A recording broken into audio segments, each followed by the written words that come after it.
শুধুমাত্র স্ত্রী, সাথী, ভান্ডার এই তিনটে দিয়ে এবারও কি নির্বাচনী তরি পার করা যাবে? কেন বলছি কথা?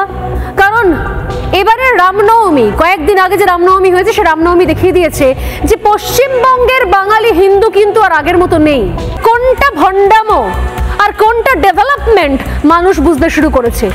আর যেই মুহূর্তে বুঝতে শুরু করেছে সেই মুহূর্তে এতদিনের চেপে রাখা অবদমিত যে পরিচয়টা, যেটা বলতে গিয়েও মানুষ লজ্জা পেত, আমি নিজের কথা বলবো আমি হিন্দু, আমি বলবো জয় শ্রীরাম, এক্ষুনি কেউ এসে বলবে এই বিজেপি করে। আরে নিজের ঠাকুর দেবতার নাম করতে গেলে রাজনৈতিক ট্যাগ দরকার হবে কেন? কেন সীমাহীন নির্লজ্জ তোষণ দেখতে হবে চুপচাপ দাঁড়িয়ে আমার বাড়ির সামনে দাঁড়িয়ে দাঁড়িয়ে?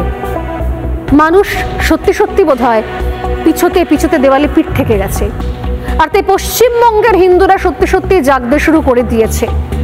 প্রশ্ন এই জায়গায় যে এবারে নির্বাচনে যে মঞ্চ প্রস্তুত রয়েছে, যে জায়গা তৈরি হয়েছে, যে জায়গায় বিগত সময়ে রামনবমী দেখিয়ে দিল, এরপর সত্যি সত্যি ভাবার জায়গা এসছে নির্বাচনের আগে এই হিন্দু জাগরণ, হিন্দু ঐক্য প্রভাব ফেলবে ইভিএমে, ব্যালটে।